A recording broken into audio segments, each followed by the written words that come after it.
हार्दिक स्वागत अभिनंदन है सभी का। दिशा कॉम्प्रिहेंसिव क्लासेस ऑनलाइन क्लासेस में सभी का स्वागत है। हम लोग पढ़ रहे थे प्रवक्ता भर्ती परीक्षा के विषय में, जो हमारे पश्चिमी विचारक हैं। और पश्चिमी विचारक में विशेष रूप से अगर देखा जाए तो जो आज के विचारक हैं वो जे एस मिल हैं।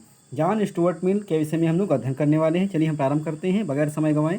पहला प्रश्न ये बताया गया है कि अंतिम उपयोगितावादी तथा प्रथम व्यक्तिवादी किसे कहा जाता है, तो ये जेम्स मिल को ही कहा जाता है। अगला प्रश्न देखते हैं, विचार स्वतंत्रता तथा कार्य स्वतंत्रता का प्रतिपादन किसने किया, तो ये जे एस मिल महोदय ने ही किया है। अगला प्रश्न देखेंगे हम लोग, मिल का जन्म कहाँ हुआ था, तो जे एस मिल का जन्म लंदन में हुआ था। कुछ हम इनके जन्म के विषय में महत्वपूर्ण बिंदु देखते हैं। तो भैया जो मिल का जन्म हुआ था वो 20 मई 1806 को लंदन में हुआ था। और इनके जो पिताजी थे वो जेम्स मिल थे। जेम्स मिल जेरेमी बेंथम के मित्र थे। और जेम्स मिल व जेरेमी बेंथम ये चाहते थे कि जो बालक मिल है वो आने वाले समय में एक बहुत बड़ा उपयोगितावादी बने। जैसे मुरे ने स्वयं कहा है कि अपने पिता का प्रभाव उस पर इतना अधिक है कि ऐसा मालूम होता है मानो वह कभी पैदा ही ना हुआ हो। शुरू से ही वह पढ़ने में बहुत तेज़ था। उसे लैटिन भाषा यानी जो भाषाएं थी उनका बहुत विशेष ज्ञान था। इसके साथ उसने अरस्तु या अन्य जो भी महान दार्शनिक हुए उन सबका उसने अध्ययन किया था। इसके साथ साथ आगे ये कह सकते हैं कि उसने एक संस्था बनाई रेडिकलिज्म में, उसका स्वयं वहाँ कह सकते हैं एक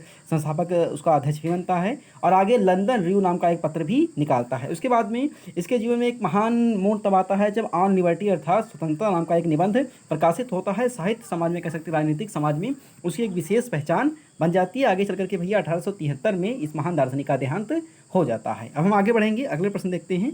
अगला प्रश्न ये बताया गया है कि मिल ने सर्वप्रथम कैसी संस्था बताई। अभी बताया गया 17 वर्ष की अवस्था में रेडिकलिज्म नाम की एक संस्था बनाई थी। आगे देखते हैं, मिल ने किस पत्र का संपादन किया था भैया, तो ये लंदन रिव्यू का संपादन किया था। और आगे चल करके इसका नाम लंदन एंड वेस्टमिनिस्टर रिव्यू हो जाता है। अगला प्रश्न भी महत्वपूर्ण है, ऑन लिबर्टी पुस्तक का लेखक कौन है, तो भैया जे S mill he on liberty पुस्तक के लेखक हैं। चलिए हम लोग आगे बढ़ रहे हैं, देखेंगे अगला प्रश्न जो अति महत्वपूर्ण है वो ये बताया गया है कि मिल ने संसदीय जीवन के कितने आधार बताए हैं। तो आपको ध्यान रखना है, मिल ने संसदीय जीवन के 3 आधार बताए हैं। इसमें सबसे पहला ये माना गया है कि मजदूर वर्गों का हित होना चाहिए। इसके साथ साथ महिला मताधिकार की भी बात करता है और आयरलैंड में भूमि सुधार की बात भी करता है। हम आगे बढ़ेंगे, अगला प्रश्न देखेंगे, मिल ने उपयोगितावाद के बारे में क्या अनुभव किया है। तो उसने ये माना है कि सुखों में गुणात्मक अंतर होना चाहिए। उसकी यही विशेषता जेरेमी बेंथम से उसे अलग कर देती है। देखिए, मिल ने उपयोगितावाद में मानवता के उस तत्व की प्रधानता दी है जिसे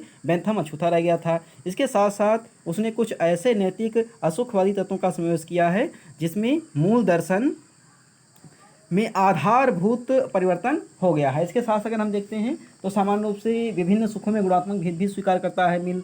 और मानव जीवन का लक्ष्य अन्य व्यक्तियों का सुख है, ये भी वह स्वीकार करता है। इसके साथ साथ सुख के आंतरिक स्रोतों को वह स्वीकार करता है। अधिकतम व्यक्तियों के अधिकतम हित का व्यक्तिगत नैतिकता के सिद्धांत के रूप में प्रतिपादित करता है। स्वतंत्रता साधन नहीं वरन साध्य है, ये भी बात बताता है। इतिहास तथा परंपराओं का महत्व प्रस्तुत करता है। हम सामान्य रूप से यह कह सकते हैं कि जेरेमी बेंथम ने बहुत सी स्वतंत्रता दे करके व्यक्ति को एक निरंकुश बना दिया था, परंतु उसी स्वतंत्रता पर जे एस मिल अपनी स्वतंत्रता के माध्यम से कह सकते हैं कि नियंत्रण लगाता है। आगे बढ़ेंगे, तर्क की पद्धति पुस्तक का लेखक कौन है, तो भैया जे एस मिल ही हैं।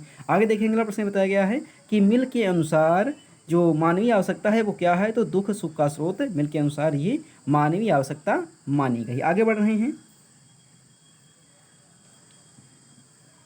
स्वतंत्रता के संबंध में मिल का दृष्टिकोण क्या है, तो वह नैतिकतावादी है। उसका यह मानना था कि स्वतंत्रता जो है पूर्णतः नैतिक होनी चाहिए। इसके साथ साथ स्वतंत्रता ग्रंथ यानी कि जो ऑन लिबर्टी पुस्तक थी वो 1859 में प्रकाशित होती है। और इस पुस्तक के माध्यम से स्वतंत्रता की एक नई परिभाषा समाज में देखने को मिलती है।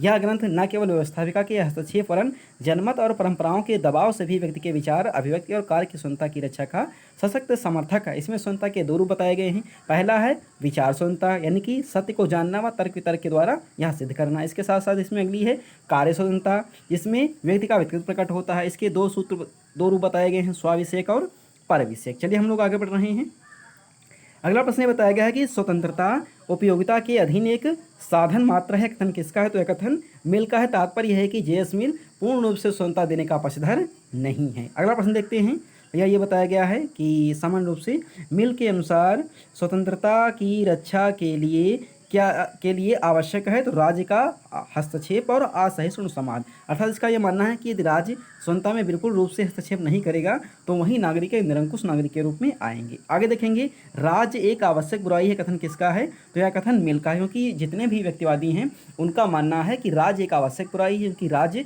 व्यक्तियों के कल्याण में बाधा पहुंचाता है। इस कारण मिल के भी विचार इस प्रकार के हैं। आगे देखते हैं, अगला प्रश्न है भैया, उपयोगितावाद पुस्तक का लेखक कौन है, तो ध्यान रखेंगे जे.एस. मिल ने उपयोगितावाद नामक पुस्तक लिखी थी। हम आगे बढ़ेंगे, अगला प्रश्न देखेंगे जी। अगला प्रश्न ये बताया गया है कि विचार व अभिव्यक्ति का स्वतंत्रता के संबंध में मिल का लेख इस विषय पर संपूर्ण राजनीतिक साहित्य में प्राप्त सर्वश्रेष्ठ लेखों में से एक है। कथन किसका है, तो कथन मैक्सी का है, यानी कि एक समालोचना की है।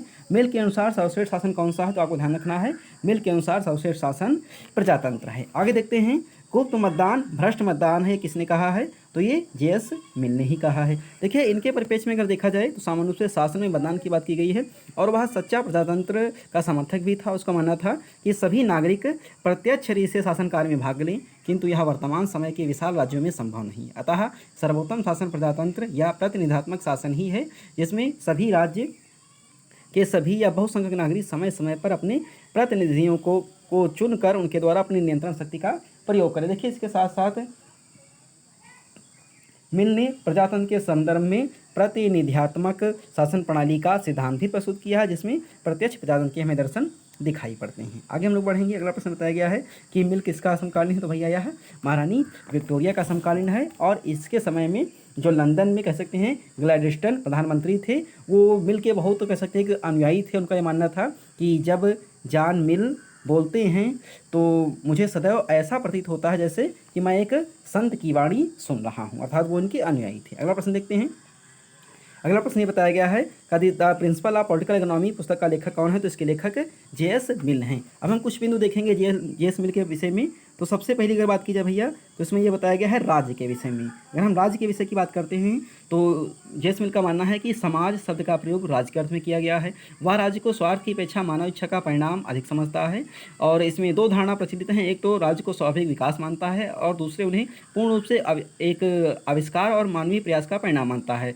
प्रजातंत्र का वह कट्टर समर्थक दिखाई पड़ता है। अगला भैया, इसमें जैसे बताया गया प्रतिनिध्यात्मक शासन प्रणाली, तो यह प्रजातंत्र शासन प्रणाली का ही एक रूप है। अब हम देखते हैं मिल की जो महत्वपूर्ण पुस्तकें हैं जो आपकी परीक्षा का भाग बनेगी। इसमें सबसे पहले जैसे बताया गया कि तर्क की पद्धति, इसके साथ साथ राजनीतिक अर्थव्यवस्था में कुछ अनिर्णित प्रश्न, राजनीतिक अर्थव्यवस्था के सिद्धांत, सांसदीय विचारों पर विचार, उपयोगितावाद, सर विलियम हैमिल्टन के दर्शन की व्याख्या, नारी अधीनता, आत्मकथा और धर्म पर 3 लेख, ये जो कह सकते हैं कि जे.एस. मिल की कुछ बहुत ही महत्वपूर्ण किताबें मानी जाती हैं।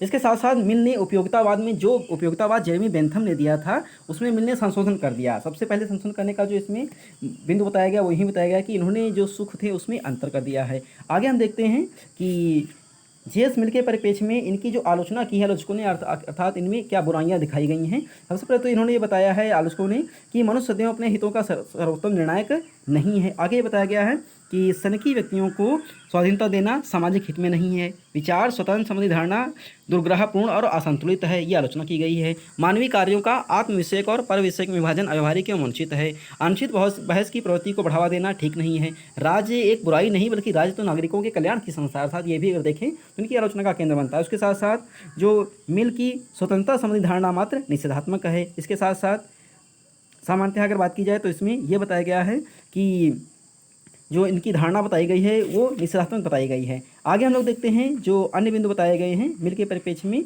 वो इनके प्रतिनिधात्मक शासन पर क्या आलोचना की गई है। तो मताधिकार पर शैक्षणिक और संपत्ति संबंधी जो इनका प्रतिबंध है वो भी उचित नहीं माना है अधिकतर विद्वानों ने। आनुपातिक प्रतिनिधित्व जटिल और अनुपयोगी है। सार्वजनिक मतदान उचित नहीं है। गुणात्मक या बहुल मतदान अव्यवहारिक है। जॉन स्टुअर्ट मिल जो हैं ये विभिन्न जो बातें बताई गई हैं, इस प्रकार से मिल जेरेमी बेंथम से उनको अलग किया जा सकता है, उन्हें डिफरेंट किया जा सकता है। इसके साथ साथ अगर देखें तो सामान्य रूप से मिल ने ईस्ट इंडिया कंपनी में भी काम किया है और इसके साथ साथ मिल जो है ब्रिटिश संसद में 1865 में निर्वाचित भी होते हैं और स्वतंत्र विवेकशीलता पर संसद में ये अपना कह सकते हैं अपना पक्ष भी रखते हैं। इसके साथ अगर देखें तो जो जेम्स मिल थे उनका पुत्र जो जे.एस. मिल था तो वो कह सकते हैं कि उनका यही मानना था कि हम जेरेमी बेंथम का इस पर विशेष एक छाप छोड़ सकें या उसे जनविबंधनवादी बना सकें। तो भैया आज हम लोगों ने देखा महत्वपूर्ण प्रश्नों की श्रृंखला जो जेएस मेल से संबंधित थी। मेरा विचार है कि आपके जो भी प्रतियोगी परीक्षाएं हैं या फिर जो भी प्रवक्ता भर्ती परीक्षाएं हैं उसमें ये प्रश्न आपके लिए कारगर साबित हों और आपकी परीक्षा में